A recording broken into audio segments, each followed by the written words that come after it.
নমস্কার। গল্পকথক মিতার পরিবারে তোমাকে জানাই আবারও অনেক অনেক স্বাগত। অনেকদিন পর হাজির হয়েছি তোমাদের মাঝে। আমার চ্যানেলে যে সকল শ্রোতা বন্ধুরা নিয়মিত গল্প পাঠ শোনেন তাদেরকে আমি অসংখ্য ধন্যবাদ জানাই আমার পাশে থাকবার জন্যে। আজ আমি পাঠ করে শোনাচ্ছি নরেন্দ্রনাথ মিত্রের রচিত বিৎশোক ছোট গল্পটি। তো চলো বন্ধুরা, কথা না বাড়িয়ে শুরু করা যাক আজকের গল্প পাঠ। দুঃসংবাদটা প্রথমে একটি মেয়ের কাছ থেকেই পেলেন অনিমেষ। শীতাংশু মারা গিয়েছে। কলেজে একসময় অনিমেষের সহপাঠী ছিল শীতাংশু। সব সহপাঠীর সঙ্গে বন্ধুত্ব হয় না, শীতাংশুর সঙ্গে হয়েছিল। টেলিফোনে খবরটি জানালো সুমিতা নন্দী। শীতাংশু অনিমেষের মতোই 50 পার হয়েছিল। শীতাংশুদের পাড়ার মেয়ে।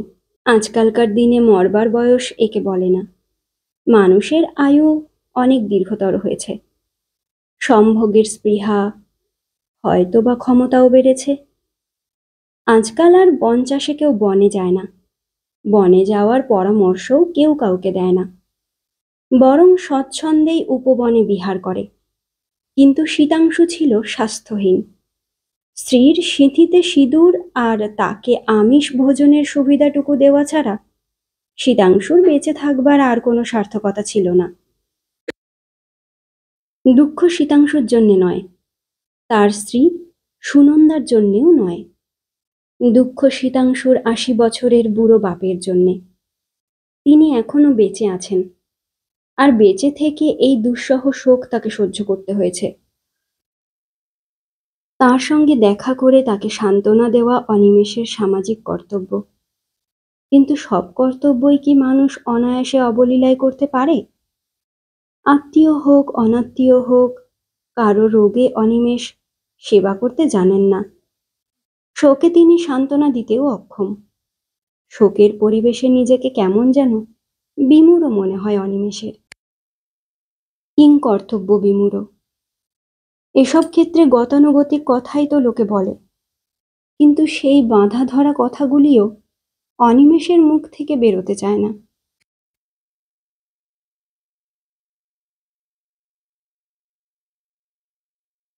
নিজেরই কেমন যেন অস্বস্তি লাগে, তাই তিনি যথাসম্ভব এইসব আনুষ্ঠানিকতা এড়িয়ে চলেন। কেউ কেউ হয়তো অন্যরকম মনে করে, তাদের দোষ নেই। শুধু স্বভাবের ভীরুতাই নয়, অনিমেষের হাতেও প্রচুর কাজ জমেছে। 2টি কলেজে ছাত্র পড়ানো আছে। একটি কলেজে তিনি উপাধ্যক্ষ। অধ্যক্ষ অসুস্থ, তাই সব রকম প্রশাসনিক দায়িত্ব তার ঘাড়ে এসেই পড়েছে। তারপর আছে হায়ার সেকেন্ডারির পরীক্ষার খাতা। সেই খাতায় তার বসবার ঘর ভর্তি। তিনি প্রধান পরীক্ষক। অপ্রধান যারা আছেন তাদের বৈঠক নিয়মিতভাবেই অনিমেষের ঘরেই বসে। এখন অতিথি সমাগম, বন্ধু সমাগম প্রায় বন্ধ হবার জো হয়েছে। তার বদলে আসেন পরীক্ষকরা। অনিমাকে তাদের অভ্যর্থনা করতে হয়। সহধর্মিণী কর্তব্য স্মরণ করিয়ে দিলেন অনিমেষকে। কই, গেলে না শীতাংশুবাবুদের বাড়ি? অনিমেষ বললেন, হ্যাঁ যাব। যাব করছো তো সেই কবে থেকে। যাও একবার। আমি তো কোথাও নড়তেই পারবো না, তোমার ঘর পাহারার জন্যেই আছি। অনিমেষ হেসে বললেন, থাকবেই তো, তুমি যে ঘরনি। এমন কিছু বেশি দূর নয়, গোয়া বাগান থেকে এন্টালির আনন্দবালিত রোড। তবু সময় করে যেতে যেতে অনিমেষের সপ্তাহখানেক কেটে গেল। তারপর মরিয়া হয়ে একদিন শৈলেশ বাবুর ডিসপেন্সারিতে গিয়ে পৌঁছলেন। তখন বেলা 11টা। বৈশাখ মাসের খর রোদে সারা শহর ঝলসাচ্ছে। ডিসপেন্সারিতে শৈলেশ্বর একাই বসেছিলেন। টেবিলের ওপর দুখানি পা তোলা, মাথাটি চেয়ারে হেলানো, চোখ দুটি বোজা। মনে হচ্ছে যেন ঘুমোচ্ছেন। মাথার বেশিরভাগ জুড়েই টাক। চুল যা আছে সব সাদা, শীর্ণ অঙ্গ প্রত্যঙ্গ। 80 বছর বয়সের শরীরের কি বা থাকে। তবু এই দীর্ঘাঙ্গ পুরুষটি যে একসময় বেশ স্বাস্থ্যবান ও পরম সুপুরুষ ছিলেন, তা তো অনিমেষ নিজের চোখেই দেখেছে। জীর্ণ দেহাধার এখনো সেই রূপের সাক্ষ্য বহন করে। একটি সুরম্য প্রাসাদের ধ্বংসাবশেষ অতীতের ঐশ্বর্যের স্মৃতি আঁকড়ে ধরে রয়েছে। ঘর আজ জনবিরল। আগেকার দিনে রোগীর ভিড়ে ডাক্তারের সঙ্গে কথা বলার সুযোগ থাকত না। এখন আর সেই অসুবিধা নেই। এর আগে শৈলেশ্বরের সম্পদের দিনগুলি দেখেছেন অনিমেষ। তার খ্যাতি, বিত্ত, প্রতিপত্তি, গাড়ি বাড়ি, বাগান বাড়ি আর জীর্ণ দেহের মতো সামান্যই অবশিষ্ট আছে। কজনের দীর্ঘ জীবন সব বৈভব সঙ্গে নিয়ে চলতে পারে? কেমন আছেন? কুশল প্রশ্নটুকু অনিমেষের নিজের আগমন বার্তা ঘোষণার জন্যে। শৈলেশ্বর চোখ তুলে তাকালেন। টেবিল থেকে পা নামিয়ে চেয়ারের ওপর সোজা হয়ে বসলেন। একটু হেসে বললেন, এসো এসো। অনিমেষ লক্ষ্য করলেন শৈলেশ্বর আজ দাঁত পড়েননি। দাঁত ছাড়া তাকে বড় একটা দেখাই যেত না, বাড়ির বাইরে তো নয়ই। ডাক্তারবাবুর মুখে দুপাটি দাঁতই সেট করে গিয়েছিল। কৃত্রিম বলে মনেই হতো না। এখন দাঁত ছাড়া ভারী খারাপ দেখাচ্ছে তাকে। মুখ নেই, শুধু মুখগহ্বর। মৃত্যু শোকে সান্ত্বনা দিতে এসেছেন অনিমেষ। তার মনে হলো জরার জন্যেও সান্ত্বনা দরকার। জরা মৃত্যুরও বড়। শৈলেশ্বর বললেন, তুমি এবার অনেকদিন বাদে এলে। অনিমেষ কৈফিয়তের সুরে বললেন, আসবো আসবো অনেকদিন ধরে ভাবছি, কিন্তু কাজকর্ম, নানা ঝামেলা। শৈলেশ্বর বললেন, কাজ তো করতেই হবে। তোমার কর্মশক্তি আরো বহুদিন থাকবে। আমার মতো নিষ্কর্মা হবার দিন তোমার এখনো অনেক দূরে। অনিমেষ ভাবলেন কি করে কথাটা তোলা যায়। শীতাংশু যে নেই সেই কথাটা। অমন অপ্রীতিকর প্রসঙ্গ কি সমীচীন হবে? বৃদ্ধ যদি আপাতত সেই শোক ভুলে গিয়ে থাকেন, তাহলে কি অনিমেষ নিজে থেকে তুলবেন? সেটা কি সমীচীন দেখাবে? তাকে কি ফের মনে করিয়ে দেবেন অনিমেষ? শৈলেশ্বর বললেন, আরতি কেমন আছে, তোমার স্ত্রী? অনিমেষ একটু হেসে বললেন, আরতি নয়, অনিমা। শৈলেশ্বর নিজেকে শুধরে নিয়ে বললেন, হ্যাঁ হ্যাঁ, অনিমা। আজকাল নাম বড় ভুলে যাই।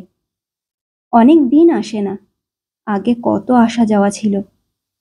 শৈলেশ্বর একটু হেসে বললেন, ব্যস্ত তো থাকবেই। আমি ব্যস্ত নই বলে যে রাজ্যশুদ্ধ লোকের কাজ থাকবে না তা তো আর হয় না। শীতাংশুর প্রসঙ্গটা এবার তুলতে হয়, কিন্তু ডাক্তারবাবু নিজে তা তুলছেন না। এটা কি ইচ্ছাকৃত? ইচ্ছা করেই কি উনি সেই চরম দুঃখকে ভুলে থাকতে চাইছেন? নাকি অনিমেষের স্ত্রীর নামের মতো নিজের ছেলের নামও তিনি এই মুহূর্তে বিস্মৃত হয়েছেন? ছেলের বন্ধুকে দেখে ছেলের কথা সঙ্গে সঙ্গে মনে পড়াই তো তার পক্ষে স্বাভাবিক ছিল। ওষুধের আলমারিগুলি প্রায় খালি। একটি আলমারিতে পুরনো কিছু ডাক্তারি বই, মেডিকেল জার্নাল, আর কিছু নতুন সংযোজন। গীতা উপনিষদের কয়েকটি খণ্ড, রামকৃষ্ণ কথামৃত।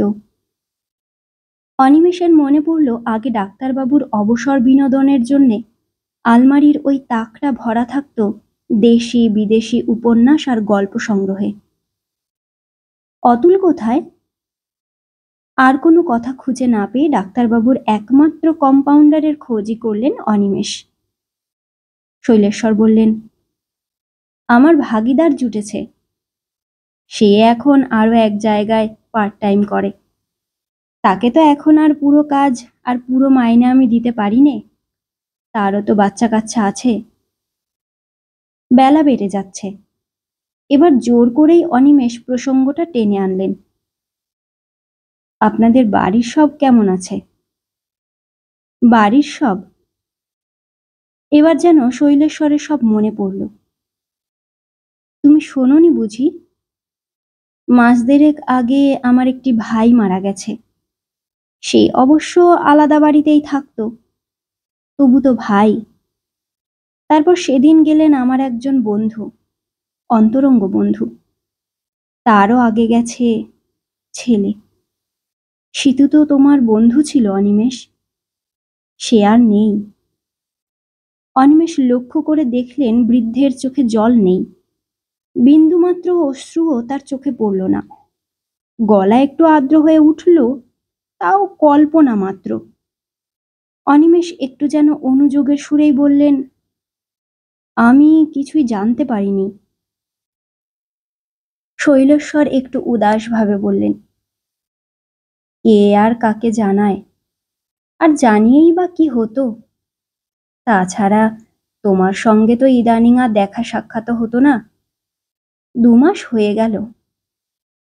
অনিমেষ নিজের মনেই যেন বললেন, 2 মাস? পুত্রশোক 2 মাসের বলেই কি বৃদ্ধ নিজেকে এমন সংহত রাখতে পেরেছেন, নাকি আলমারির গীতা উপনিষদ তার অশ্রু মুছিয়ে দিয়েছে, নাকি 2 মাসের মধ্যে 3টে মৃত্যুশোক তাকে এমন পাথর করে ফেলেছে? অনিমেষ জিজ্ঞাসা করলেন, কি হয়েছিল? শৈলেশ্বর বললেন, এমন কিছুই নয়, ভুগছিল তো অনেকদিন ধরেই, শেষ দিকটায় নিউমোনিয়া। এই সময় আরো একজন মাঝবয়সী ভদ্রলোক এসে ঘরে ঢুকলেন। বললেন, ডাক্তারবাবু, আপনার তো এখন যাওয়ার কথা। শৈলেশ্বর উৎসাহিত হয়ে বললেন, নিশ্চয়ই যাব, আমি তো আপনার জন্যই অপেক্ষা করছি। গাড়ি এনেছেন? ভদ্রলোক বললেন, হ্যাঁ, ট্যাক্সি নিয়ে এসেছি। শৈলেশ্বর অনিমেষের দিকে চেয়ে বললেন, আমাকে তো এবার কলে বেরোতে হচ্ছে, তুমি আর একদিন এসো, আর এলেই যখন সুনন্দার সঙ্গে একটু দেখা করে যাও। অনিমেষ বলল, নিশ্চয়ই যাব। ডাক্তারবাবু না বললেও শীতাংশুর স্ত্রী সুনন্দার সঙ্গে তিনি দেখা করেই যেতেন। এদিকে তো বড় একটা আশা হয় না আজকাল, কবে আবার আসতে পারবেন তারও কোনো ঠিক নেই।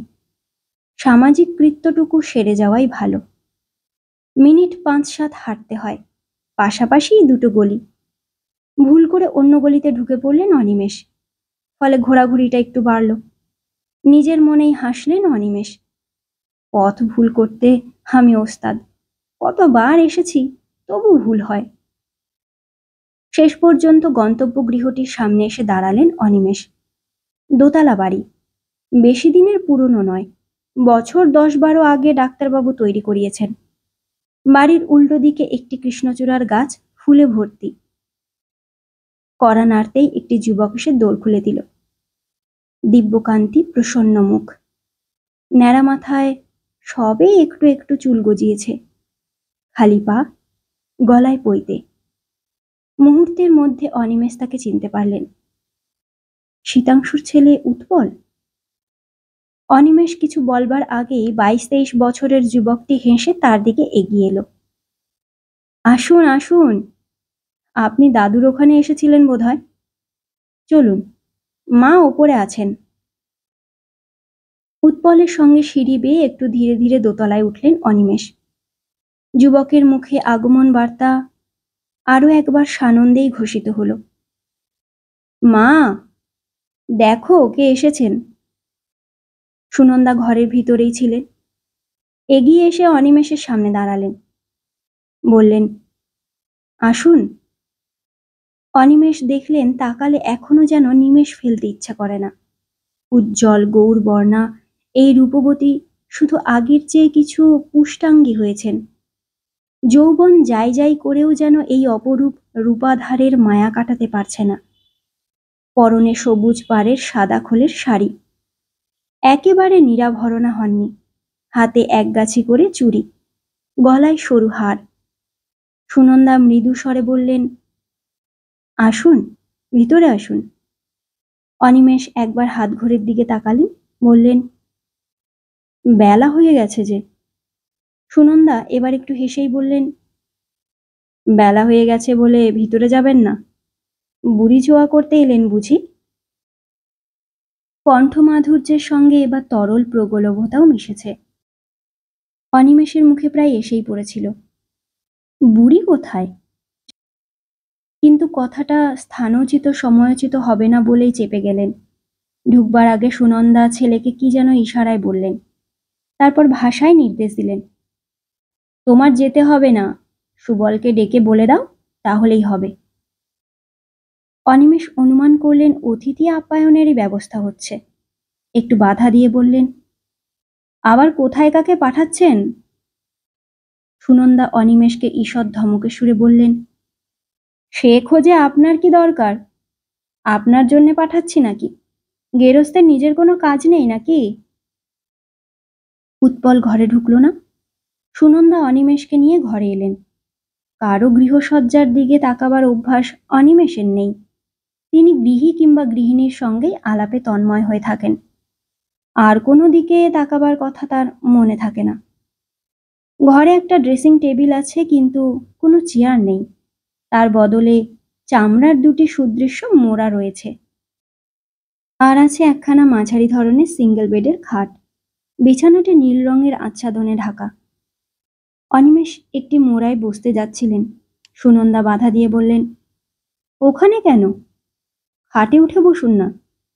আহা, জুতো খুলে পা তুলেই বসুন না। আপনার পায়ে তো আর কাদা নেই। বিছানার চাদরে না হয় একটু পায়ের ধুলোই দেবেন। অনিমেষ দেখলেন তার পুরনো বন্ধু পত্নী আগেও যেমন ছিলেন এখনো তেমনি রয়েছেন। তার প্রগলভতা একটুও কমেনি।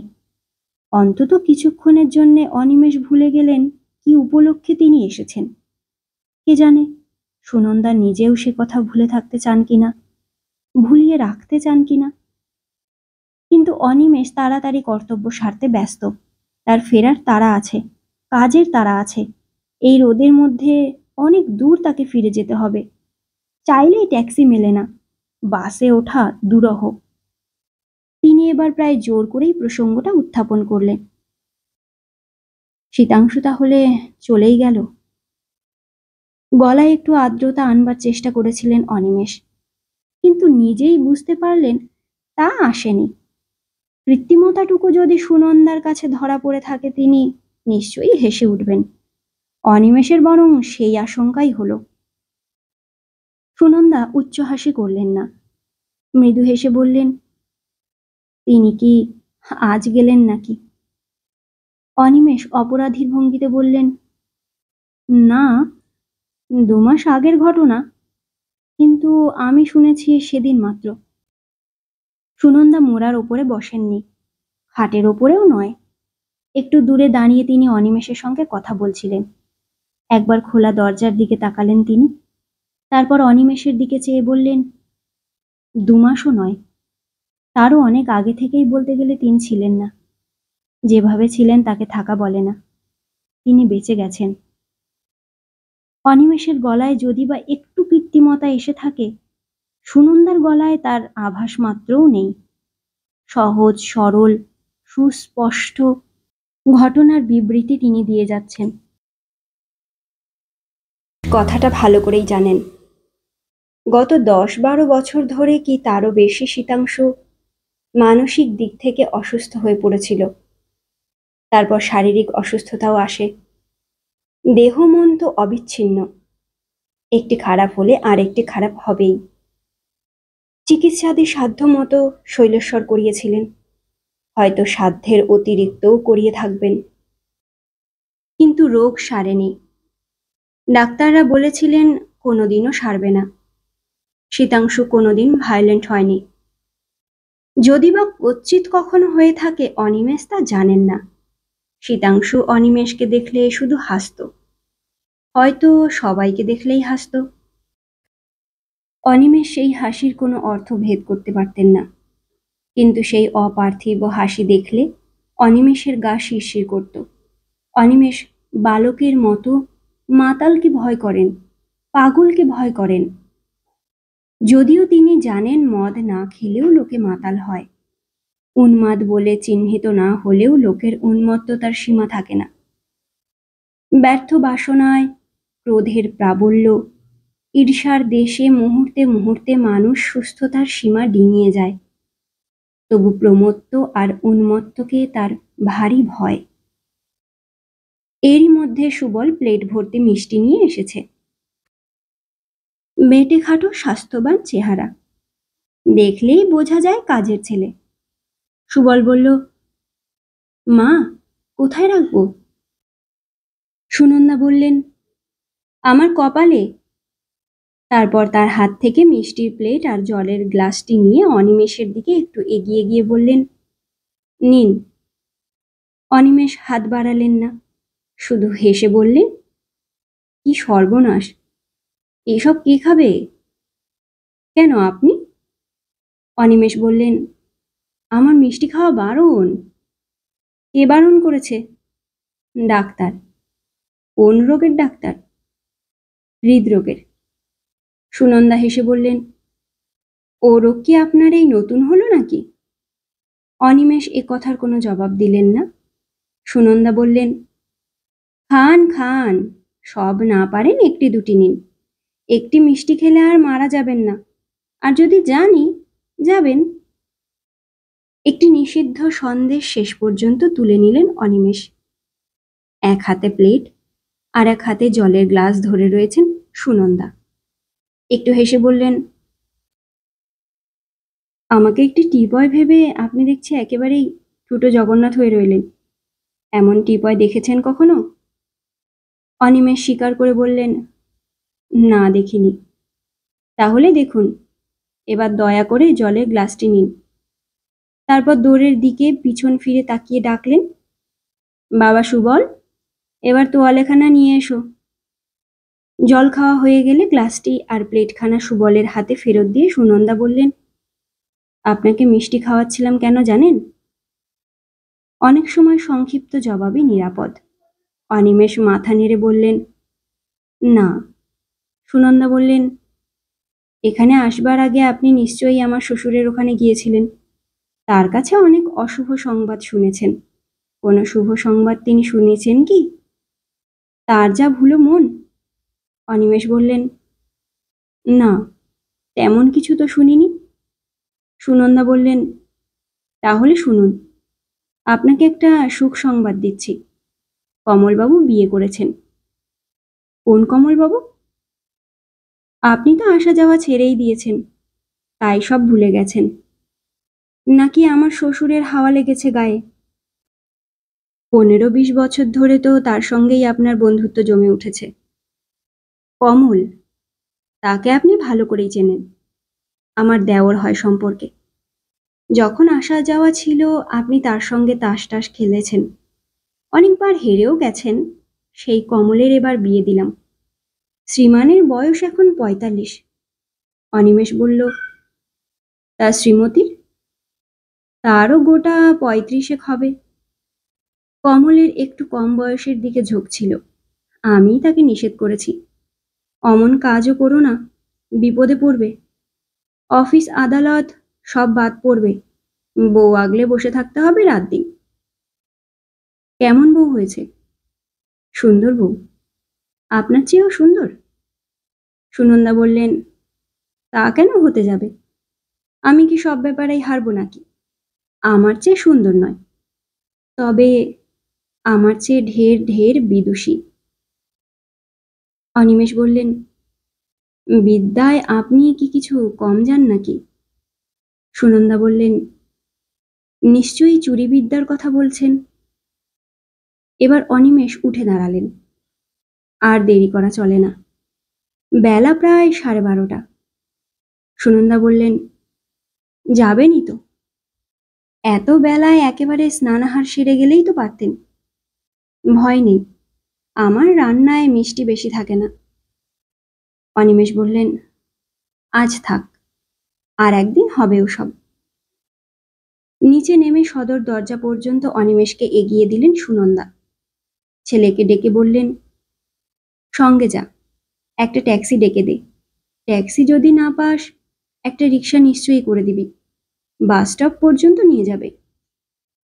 তারপর অনিমেষের দিকে চেয়ে হেসে বললেন, খবরদার, পয়সা বাঁচাবার জন্যে এই রোদের মধ্যে হেঁটে যাবেন না কিন্তু।